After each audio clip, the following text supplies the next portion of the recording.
ఓం సాయిరామ్ సమర్థ సద్గురు సాయినాథ్ మహారాజ్ కీ జై. సాయి బిడ్డలందరికీ నమస్కారం అండి. ఎలా ఉన్నారు ఫ్రెండ్స్? ఏం చేస్తున్నారండి? అందరూ బాగున్నారు కదూ. మన సాయినాథన్ దయ వలన అందరూ బాగున్నారని, బాగుండాలని మనస్ఫూర్తిగా బాబావారిని కోరుకుంటూ, ఆ సాయినాథుని కృపా కరుణ కటాక్షములు మనందరిపైన నిండుగా మెండుగా ఉండాలని మనస్ఫూర్తిగా బాబావారిని వేడుకుంటూ ఈరోజు వీడియో స్టార్ట్ చేస్తూ ఉన్నాను. అంతకంటే ముందుగా మనలో కనుక ఎవరైనా కొత్తగా మన ఛానల్ ఫాలో అవుతున్నట్లయితే కనుక ప్లీజ్ తప్పకుండా సబ్స్క్రైబ్ చేసుకొని చిన్న లైక్ ఇచ్చి సపోర్ట్ చేస్తారని ఆశపడుతూ ఉన్నాను. మనం బాబావారు ఏం సందేశం ఇవ్వబోతున్నారో తెలుసుకుందామా? మరి బిడ్డ, పరోపకారమేనమ్మా అసలైన సార్థకత అని చెప్తూ ఉన్నారు ఫ్రెండ్స్.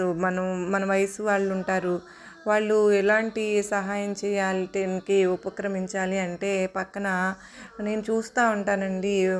ఒక పెద్ద ఆవిడ ఒక గిన్నెలు కడుక్కుంటూ ఉంటారనమాట.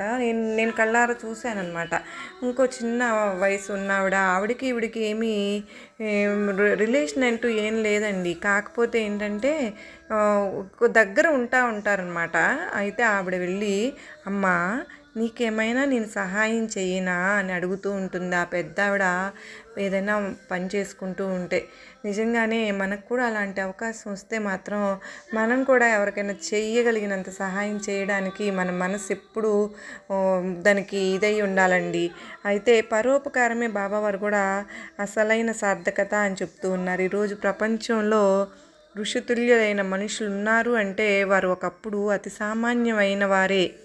వీరు ఎక్కడ ఎవరికి సహాయం అందించవలసిన అవసరం ఉందో అక్కడకు సంతోషంగా వెళ్ళి తమ విద్యుక్త ధర్మంగా సహాయం చేస్తూ ఉంటారు.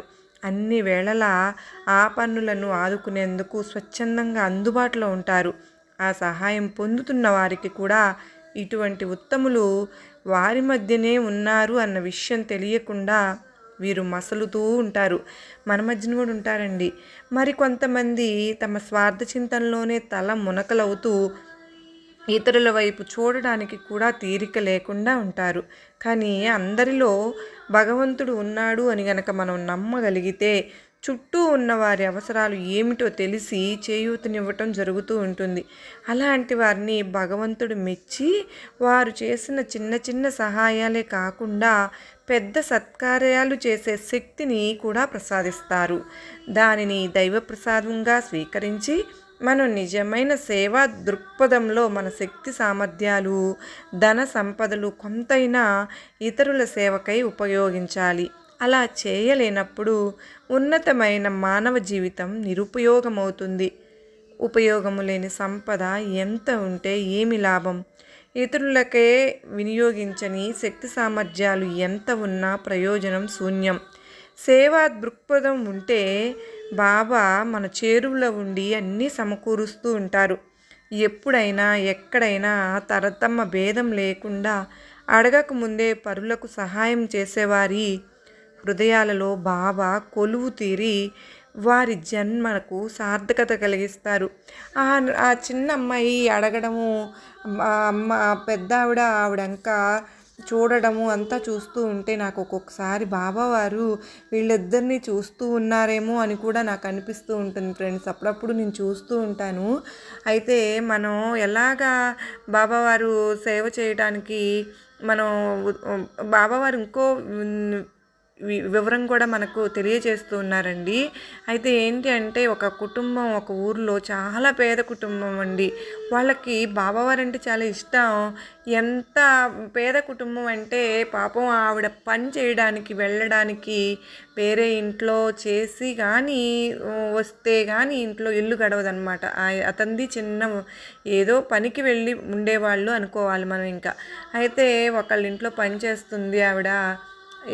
పొద్దున్నే వెళ్ళి సాయంత్రం వరకు కూడా వాళ్ళ ఇంట్లో పనంతా చేస్తే కానీ వీళ్ళకి గడవదనమాట. వీళ్ళు అన్నీ సమకూర్చుకోవడానికి.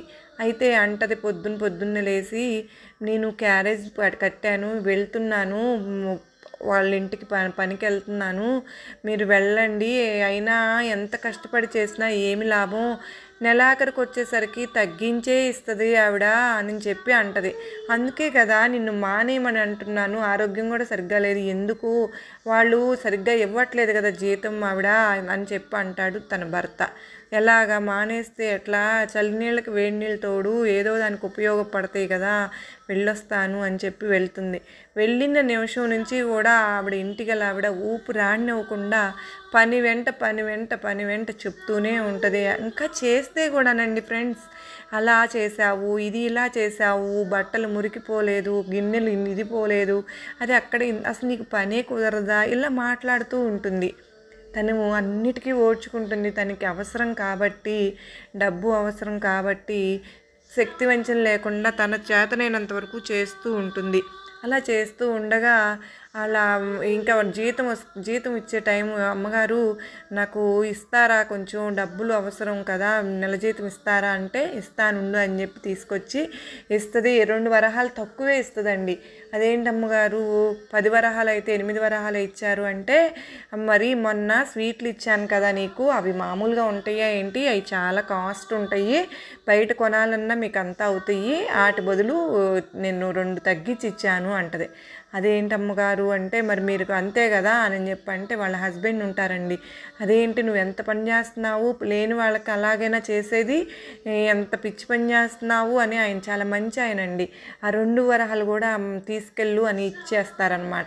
అలా ఇంటికి వచ్చిన తర్వాత ఇట్లాగూ అని చెప్పి అనుకుంటా ఇద్దరు చర్చించుకుంటూ ఉంటే పెద్ద గాలి, వర్షం, వాన అంతా వస్తూ ఉంటుంది అనమాట. మట్టి వాసన వస్తుంది కదండి, ఎంత బాగుంది ఈ వాసన అని చెప్పి. మట్టి వాసన నిజంగానే ఫ్రెండ్స్, మనకు కూడా వర్షాలు పడుతూ ఉంటే ఎంతో బాగుంటుంది కదా. అయితే అని వాళ్ళు అనుకుంటా ఉండగానే వాళ్ళ ఇల్లు గోడ పక్కన మట్టి గోడ కదా, కరిగిపోతా పడిపోయేటానికి సిద్ధంగా ఉంటే వీళ్ళు ఆందోళన చెందుతారనమాట. అయ్యో పడిపోతుంది అని చెప్పి. అలా బాధపడుతూ ఉండగానే అది పడిపోతుంది. తర్వాత ఎంతో పెద్ద శబ్దంతో ఏదో కింద పడిన చప్పుడు వినిపిస్తుంది.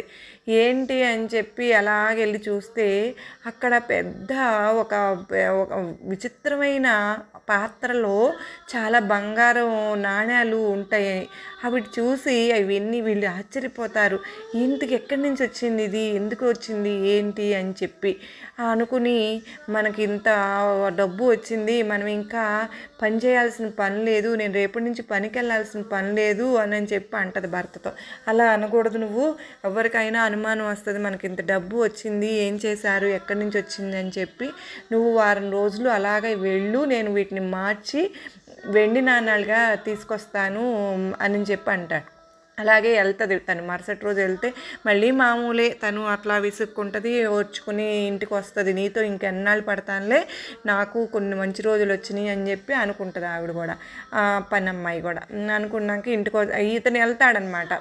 వెళ్తే ఆ షాప్ అతను, నీకు ఇంత డబ్బు ఎక్కడి నుంచి వచ్చింది, ఇంత బంగారు నాణ్యాలు ఎక్కడి నుంచి వచ్చినాయి, నువ్వు ఎక్కడి నుంచి దొంగతనం చేసుకొచ్చావు, నీ బట్టలు చూస్తుంటే కూడా అట్లా ఎంతో లేని వాళ్ళలాగా ఉన్నావు, నీకు ఎక్కడి నుంచి వచ్చినాయి అని నిలదీస్తాడు. నేను ఎక్కడి నుంచి రాలేదు, నాకు ఇలా వచ్చింది, ఇట్లా వచ్చినాయి అని చెప్పి అంటే, కాదు నువ్వు దొంగతనం చేసావు. అంతేనండి, మనం బట్టలను బట్టి మనని బట్టి గౌరవం అవన్నీ చూస్తూ ఉంటారు ఈ మధ్యకాలంలో జనాలు. పాపం ఇంటికి వచ్చి ఈ విషయం అంతా చెప్తే ఆవిడ అంటది, ఇలా కాదు నేను చెప్తాను, నేను ఒక మార్గం చూస్తాను అని చెప్పి మరుసటి రోజు వాళ్ళ ఇంట్లో పని చేయడానికి వెళ్ళినప్పుడు, బట్టలు ఉతకడానికి వెళ్ళినప్పుడు ఒక చీర తీసి పక్కన పెట్టి బట్టలన్నీ ఆరేసేసి అమ్మగారు వెళ్తున్నానని చెప్పి ఇంటికి వస్తుంది. ఆ చీర పట్టుకుని వస్తుంది. ఆ చీర ఈవిడ కట్టుకుని ఈ బంగారు నాణ్యాలు తీసుకుని అదే షాప్కి వెళ్తుంది. అప్పుడు ఆ బంగారు షాప్ అతను ఈ ఇంటి గల ఆవిడ అనుకుని, అమ్మగారు మీరు వచ్చారా, ఈ బంగారు నాణ్యాలు మీకెందుకండి, వెండి నాణ్యాలుగా మార్చాల్సిన అవసరం ఏంటి అని అడిగితే, ఇంట్లో ఏదో ఫంక్షన్ ఉంది అందుకని చెప్పి మారుతున్నాను అని చెప్తుంది. ఇంకా ఆవిడ అనుకుని ఇచ్చేస్తాడనమాట. మరుసటి రోజు ఇతను మళ్ళీ దారిలో కనిపిస్తాడనమాట. బంగారు షాప్ అతను ఈ ఇంటికి గల ఆవిడ పెద్ద ధనవంతురాలి హస్బెండ్కి కనపడి, బాగున్నారండి, అమ్మగారు వచ్చారు నిన్న, ఇట్లా బంగారు నాణ్యాలు ఇట్లా మార్చారంటే, వాళ్ళ ముందు తెలియకుండా ఉంటే బాగోదు కదా, వాళ్ళ ఆవిడ తనకి చెప్పలేదని చెప్పి ఇంటికి వెళ్ళి అడుగుదామని చెప్పి వెళ్ళేదలికి వాళ్ళ బామ్మరిది ఉంటాడనమాట. వాళ్ళ బామ్మరితో వాళ్ళ మిస్సెస్ చెప్తూ ఉంటారనమాట, ఈ తీసుకెళ్ళి ఈ నాణ్యాలు తీసుకెళ్ళి అని చెప్పి మాట్లాడుతూ, ఓ ఇట్లా మీ తమ్ముడికి దోశ పంపిస్తున్నావా, ఇట్లా చేస్తున్నావా అంటే, అదేంటి అలా మాట్లాడుతున్నారు, నేనేదో నగ మా అమ్మ చేయించమని చెప్పి నేను పంపిస్తున్నానంటే నమ్మరీన. ఆ బంగారు షాప్ అతను చెప్పాడు కదా, ఇంకా అది ఇది వేసుకుంటాడనమాట. మరుసటి రోజున వీళ్ళు వస్తారనమాట. ఈ పని అమ్మాయికి ఆ పోట్లాడి పంపించేస్తాడు ఆ పెద్ద మనిషి. ఆ ధనవంతుడు భార్యని పుట్టింటికి వెళ్ళిపో, నువ్వు ఇలాంటి పనులు చేస్తున్నావా అని చెప్పి పంపించేస్తాడు.